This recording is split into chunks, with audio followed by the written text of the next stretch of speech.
The controversy around Henry Louis Gates' arrest keeps growing, even though the prominent Harvard professor no longer faces charges. CBS News correspondent Michelle Gielan has the story. Disorderly conduct charges may have been dropped against Harvard scholar Henry Louis Gates, arrested last week after he forced his way into his own home. But the incident is far from over. Wednesday night, the president was asked his reaction. At first, he made light of it. If I was trying to jigger into, well, I guess this is my house now, so it probably wouldn't happen. But let's say my old house in Chicago. Here I'd get shot.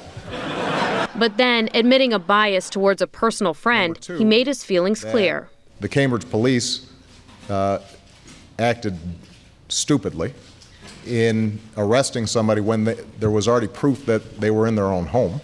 There is a long history in this country of African Americans and Latinos being stopped by law enforcement disproportionately. Meanwhile, the police union is standing behind the arresting officer, Sergeant James Crowley, who's refusing Gates' request for an apology. There will be no apology.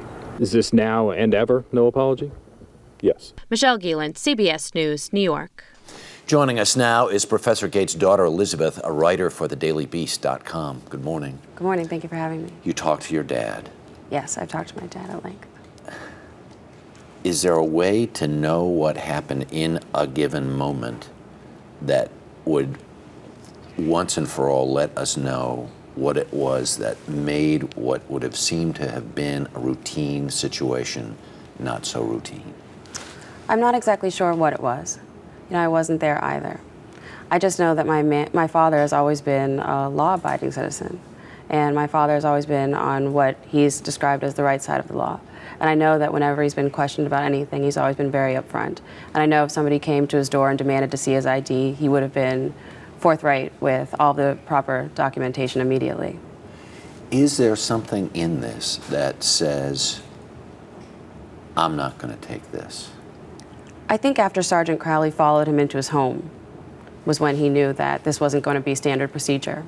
And I think that's when, for my father, the tone changed. And I think that's when his defense went up. I think for anybody, you know, who is violated in their own home in that way, I think they would, you know, also call on their own defenses. In speaking with your father, was he hurt by this? My father was so sad about this. And again, because he's always, you know, my father might be one of the last black men on earth who actually believed in the justice system. You know, my father is a proponent of, you know, intellectualism can help you outrun the war on race. And I think the incident last week is a clear indication that that's not yet true. Was his heart broken by it? My father's very sensitive in this way. You know, he believes in following the rules.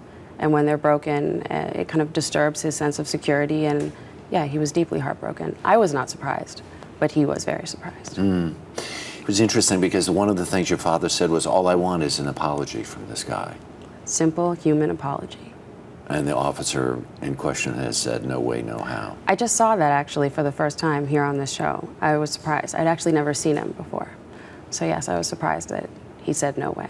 Your father has said that this is going to change. Your father has written books, stacks of books this big, the PBS specials and everything else talking about race, but is going to change how he looks at this from now on.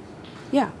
I think every time you're discriminated against in any way, you know, for Muslims, blacks, you know, women, gays, whoever it is, I think whenever you're discriminated against, it changes the tone. Elizabeth, thanks very much for being here this morning. It was my pleasure. We sure appreciate it. Thanks.